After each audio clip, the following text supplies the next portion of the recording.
Hello, my name is Andrew Geary, and welcome to Seismic Soundoff, in-depth conversations in applied geophysics. This is a special episode.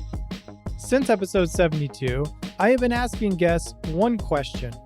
What is one piece of advice you would offer someone that would like to succeed in this field? To celebrate 100 episodes of Seismic Soundoff, I have selected the top 10 responses. In reviewing the responses, common themes repeated throughout.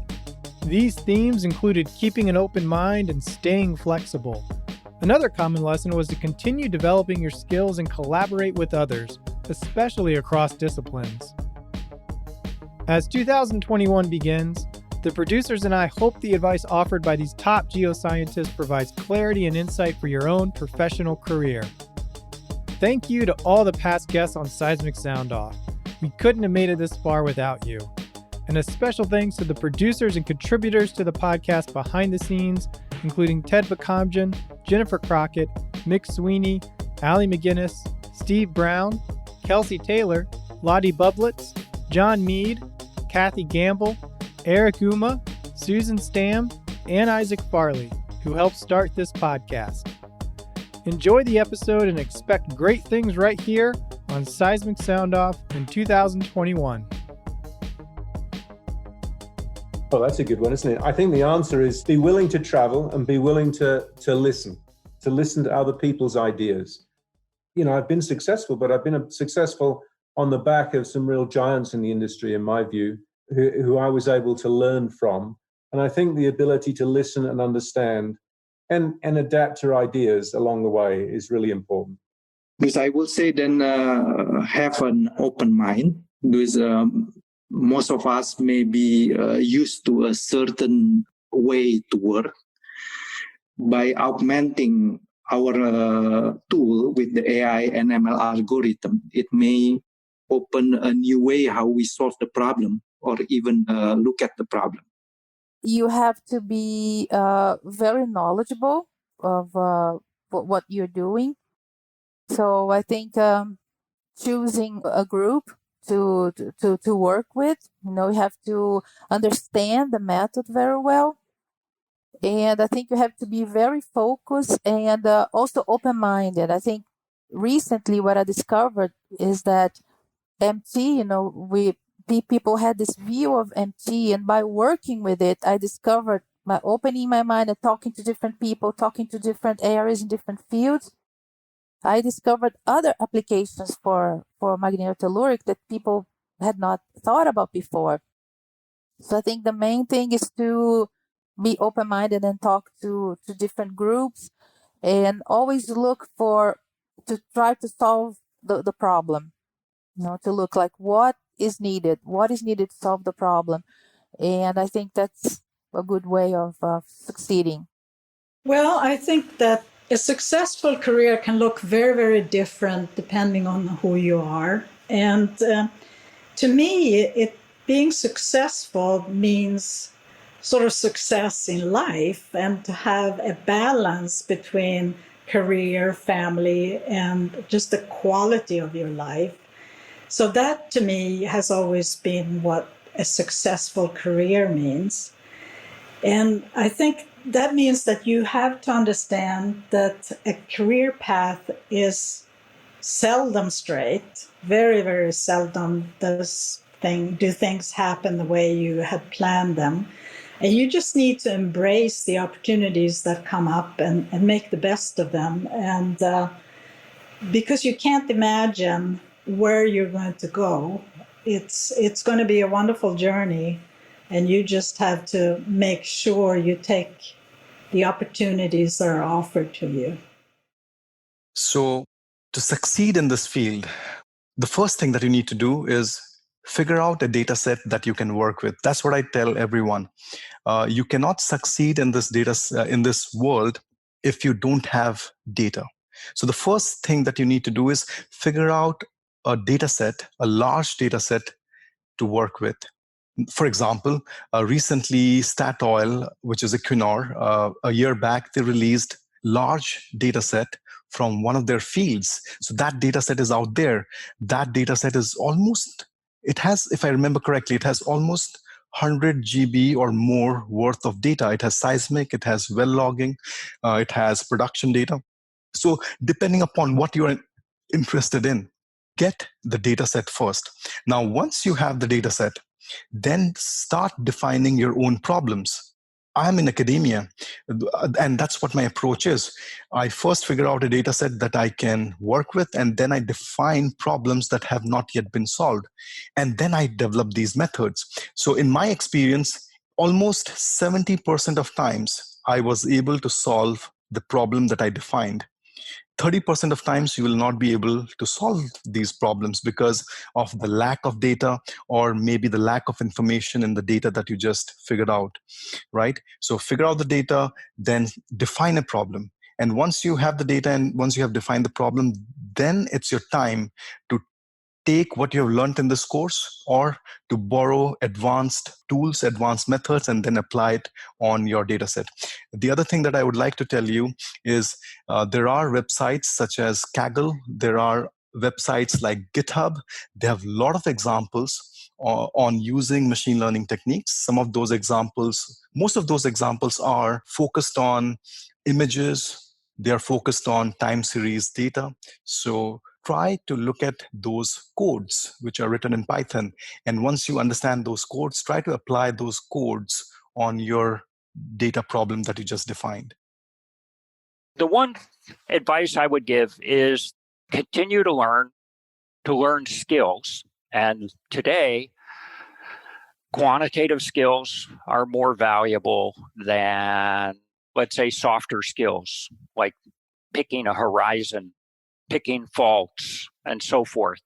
Instead, folks who have done well, that I've noticed have done well in my career, are people who can do petrophysical analysis, preconditioned seismic data for inversion, for pre-stack inversion, do geostatistics, do their own interpretation of image logs and looking for fractures on image logs, people who can correlate, let's say, the number of fractures with seismic measurements, attributes, impedances, Poisson's ratio, using some statistical technique. The statistical technique could be cross-plotting in Excel. There's nothing wrong with that. Using programs like R, so just the letter R, that's a common statistics program, or some of the more sophisticated machine learning techniques. So those quantitative skills are really important.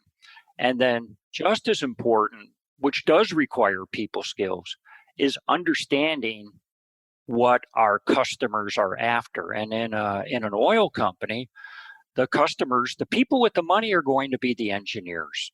So we have to understand, what are the engineers after? How can we communicate with them effectively? That's tough. That takes patience. It takes a certain amount of willingness to change the way that we think of things. We tend to think of things as with a whole lot of theory based behind it, and the engineers tend to be much more pragmatic, much more worried about efficiency and cost effectiveness than what theoretically would be better. So we've got to learn those two things, to be more quantitative and then to be able to communicate to whoever our customers are. I think the big one is being flexible and somewhat dynamic. I think it's easy to get stovepiped and get really specialized in some things. And I know for me personally, I've worked on in very similar stuff for the last 10 years or so. And it's easy for me to get my blinders on and not pay attention to a lot of the other stuff going on and keep up with what the new trends are and what folks are working on. But being able to be flexible and continue to learn new things, I think, would be probably the most important one. My advice has always been to my students, to my mentees, that in life you have to be flexible.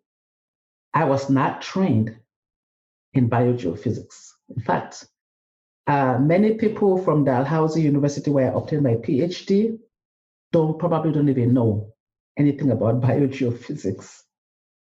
But I see myself as a scientist, and I tell people, you are a scientist first. You solve problems. And so when you see new problems, do not be afraid, be flexible, entertain new problems. And what you need to do is to determine what skill sets you have that you can bring to the table and work with other people to solve the problems. That's the only reason how I was able to be successful in this area. I was open-minded, open enough to venture out to work with microbiologists. That was not an easy thing to do, but I was able to do it because I had a passion for answering a particular question that baffled the scientific community, and I wanted an answer. And the best way I knew how to solve that problem was to engage other people who could bring their expertise to the table so that together we could solve that problem. So that's really my advice. Don't put yourself in a box and say, I am a geophysicist, I'm only a seismologist, or that's what I do, or I only do electrical techniques in geophysics. What I say is, we are all in school. When you're in college, you are given a course in geophysics that covers all areas of geophysics. So while we may be expert in some particular areas, do not be afraid to venture out. We got to be open-minded.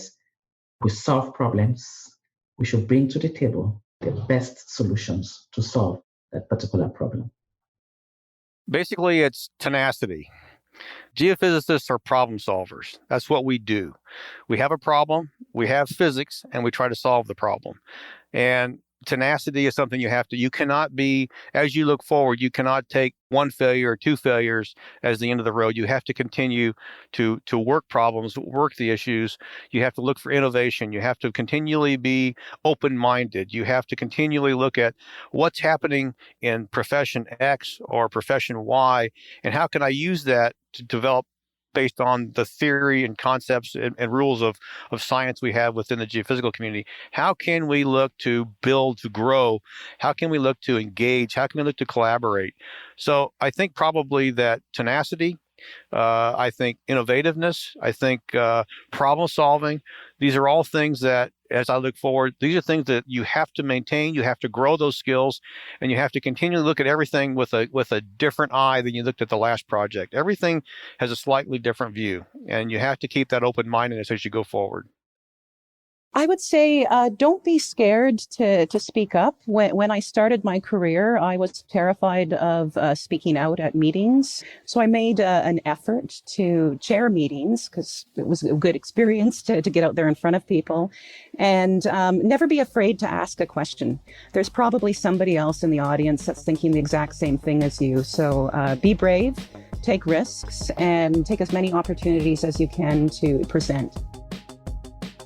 Thank you for listening to SEG's flagship podcast, Seismic Soundoff. SEG produces these episodes to benefit its members, the geophysics community, and inform the public on the value of the science. To show your support for the show, please share this episode with a friend, colleague, or manager that would enjoy hearing this show. Your recommendation is the single best action you can take on behalf of SEG's podcast. Go to the website at seg.org/podcast to find all the episodes and learn how you can subscribe for free directly on your phone. Original music by Zach Bridges. This episode was hosted, edited, and produced by Andrew Geary at 51 Features. The SEG podcast team is Ted Bakamjian, Jennifer Crockett, Allie McGinnis, and Mick Sweeney. Thank you for listening. This is Seismic Soundoff, signaling off.